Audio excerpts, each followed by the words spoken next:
Prezados herezerianos, eu quero na figura e na pessoa de Galvão, bem como na figura e na pessoa de Cortes e também de Rangel e de todos os coordenadores do Erezer Tietê, eu quero agradecer o convite por fazer essa pequena reflexão e quero cumprimentar a todos os participantes que estamos juntos nessa proximidade dessa experiência que fazemos no Erezer Tietê.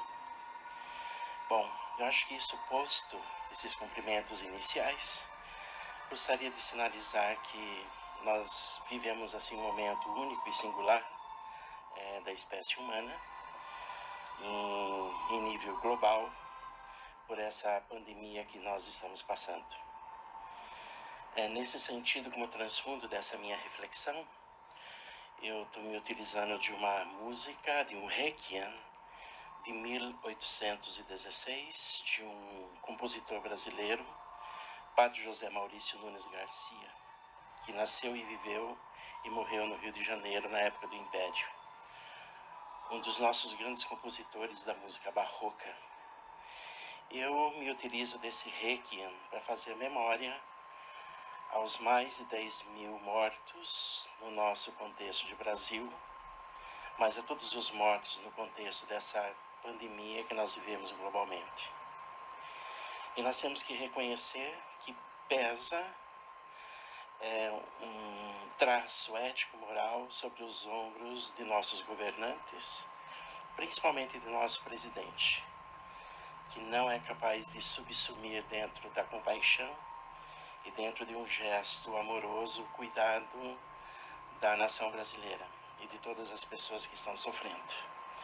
Então, nesse sentido, me solidarizo com todos os que estão morrendo, com todos os doentes, e ao mesmo tempo deixo registrado nesse contexto que o Erezer se encontra, que nós temos um governante que é destituído de uma têmpera ético-moral, porque não olha com compaixão para os seus da nação brasileira.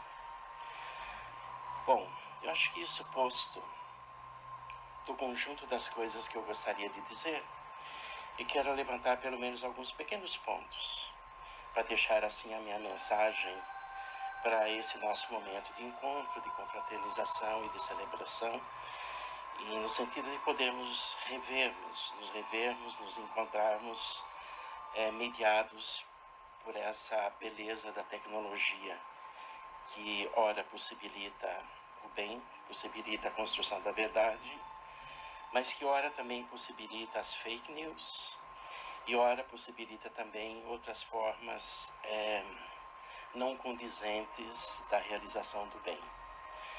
Bom, eu gostaria de sinalizar assim alguns pontos, e um dos pontos eu acho que valeria a pena ir buscar numa obra fundamental, que para mim ela é decisiva, porque parece-me que ali está o núcleo de toda a espiritualidade e de toda a teologia daquele que nos constituiu e nos constitui, que é a razão de estarmos juntos e de estarmos nessa proximidade, que é Afonso Maria de Ligório, esse santo, esse pensador, esse filósofo, esse teólogo do século das luzes, do século XVIII, que vai atravessar praticamente todo o arco do século XVIII.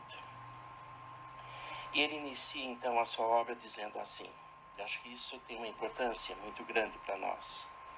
Assim diz Afonso: amar Jesus Cristo, nosso Deus, nosso soberano bem e nosso Salvador, é toda a perfeição, toda a santidade. Jesus mesmo nos disse: quem me ama será amado por meu divino Pai. Pois o Pai mesmo vos ama porque me amastes. E aqui Afonso traz duas passagens de João, capítulos 14 e 16.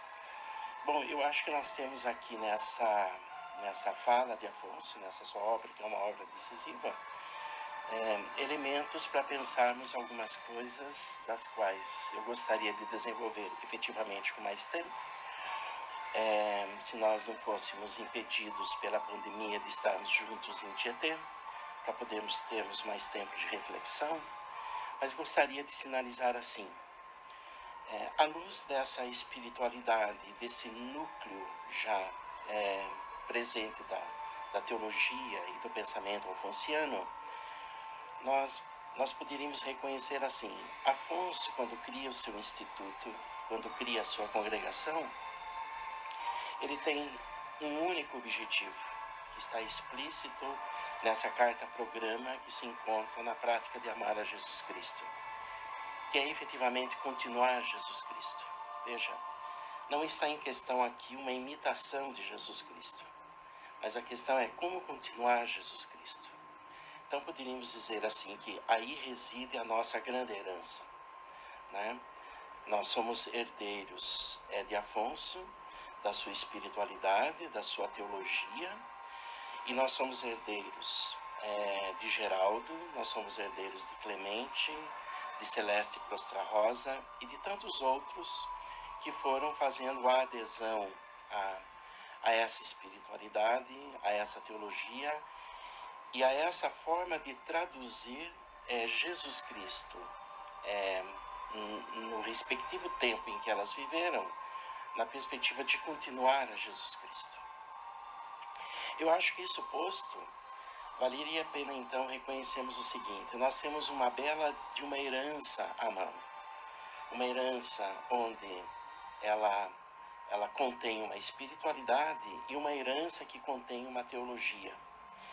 E o núcleo dessa herança, que é a herança espiritual e teológica de Afonso, ela perpassa, poderíamos assim dizer, né, a experiência que Afonso faz do Salmo 129, do Salmo 130, onde ele reconhece a dimensão da copiosa redenção. Então, Jesus é o Redentor, Jesus é o Salvador. Quer dizer, é nessa perspectiva que Afonso, então, ele quer continuar Jesus. E poderíamos, então, fazer essa pergunta para nós mesmos, né? Quer dizer, como continuarmos Jesus Cristo hoje?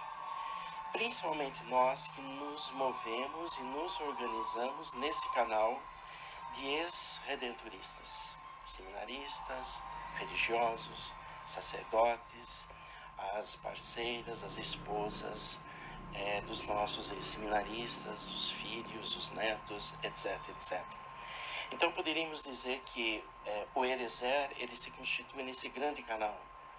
Esse canal é um canal que nos aproxima e é nesse canal que nós fazemos assim uma vivência de estarmos na proximidade, fazendo memória, né, com os nossos amigos de seminário, com os nossos queridos, com aqueles que já faleceram, no eixo dessa grande tradição que nós temos à mão, que vem de Afonso, né, e que atravessa efetivamente os séculos e chega até nós.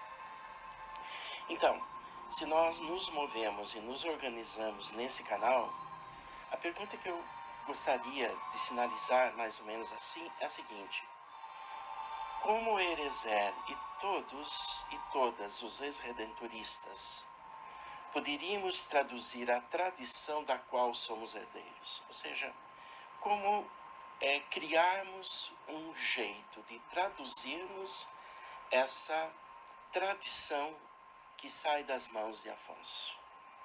Ou seja, como traduzirmos a máxima que é continuar Jesus Cristo nesse canal que é o próprio Eliezer. Por que eu digo isso? Porque se é verdade que o Eliezer e as nossas reuniões que têm que se dado em nível de Brasil, em nível de América Latina e em nível internacional também, é um espaço da amizade, é um espaço da celebração da memória, poderíamos descobrir um jeito, e creio que isso podemos fazer conjuntamente, de que esse canal possa ser um canal de uma experiência do laicato que se fundamenta na espiritualidade e na teologia que vem de Afonso. É um pouco essa a minha questão. É um pouco esse o ponto que eu desejaria colocar.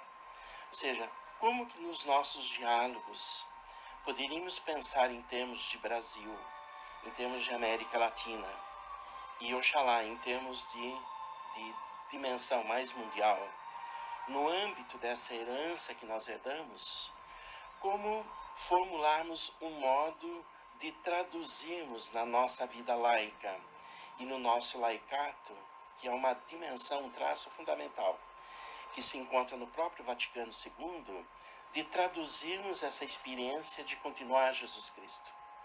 Ou seja, como organizarmos essa nossa fé, como organizarmos essa nossa esperança, que se assenta nessa espiritualidade e nessa teologia, né, cujas máximas aqui poderíamos reconhecer é continuar o Redentor e fazermos a experiência da copiosa redenção.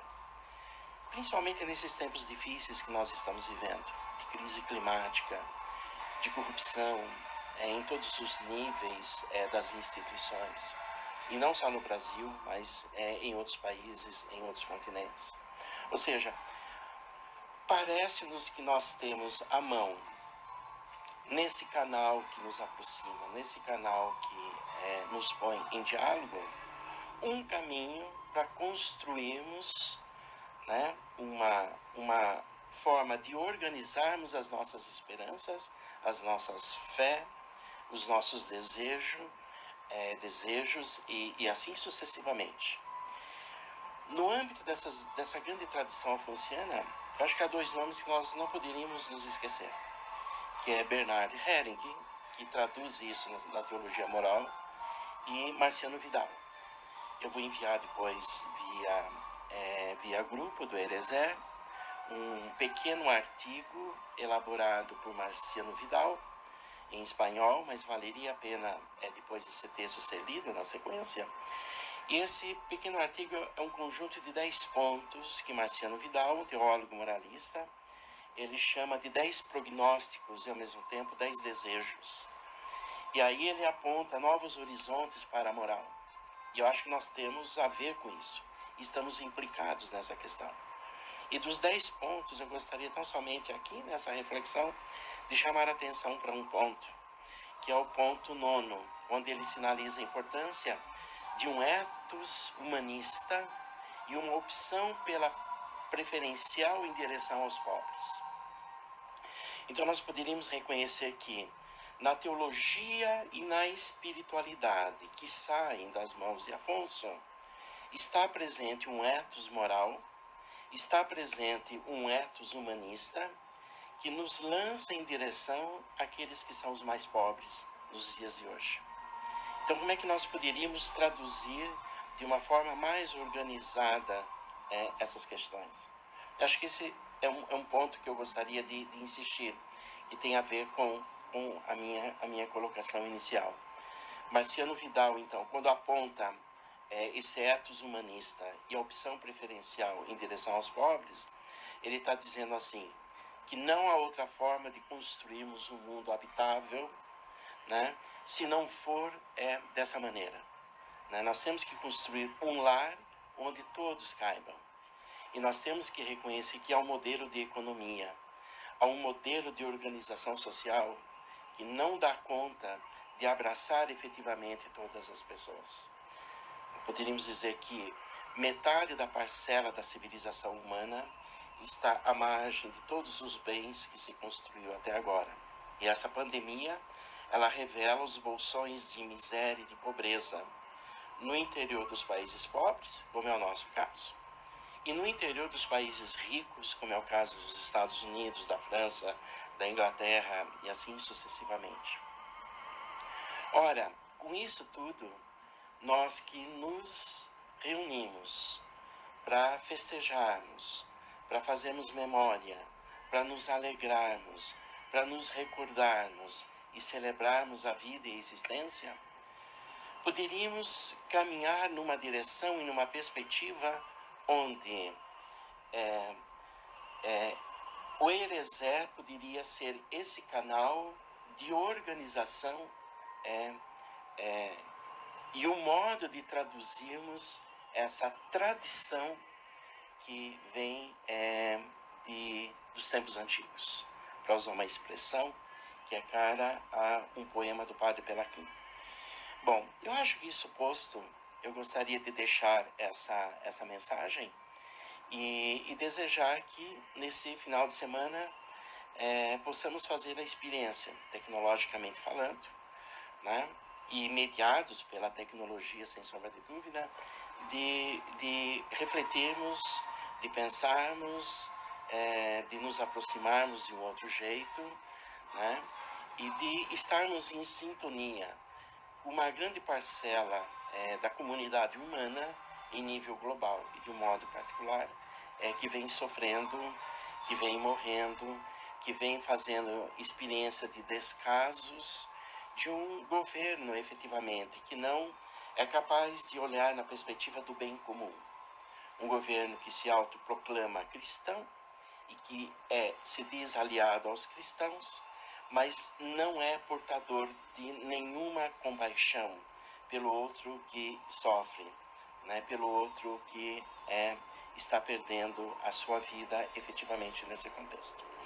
Eu quero desejar então que cada um de nós, né, dos nossos, possa ter um bom final de semana, é, uma boa convivência com os familiares em casa, fazemos do Eliezer nesse momento, né, acontecer e se dar nas nossas respectivas casas, e em unidade seguirmos construindo nessa reflexão um modo de traduzirmos isso tudo que nós temos à mão, esse potencial todo que temos à mão, né, numa forma de dar sentido a uma nova dimensão e uma nova perspectiva de um laicato fundamentado, né, na experiência tanto espiritual e tanto teológica de Afonso e daqueles que nos precederam.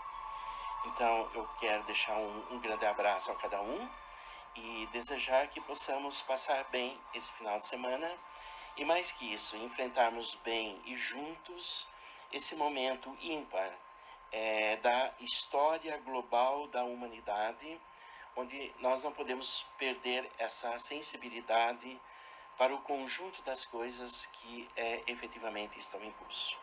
Então, eu deixo o meu abraço amoroso, afetuoso a cada um, aqueles com os quais eu convivi mais de perto e aqueles com os quais eu venho aprendendo a conhecer de mais distantes, né? Mas que de um modo ou de outro, na experiência do Eliezer, nós fazemos a experiência e a proximidade dessa unidade. O meu forte abraço e fiquem bem, fiquem em paz.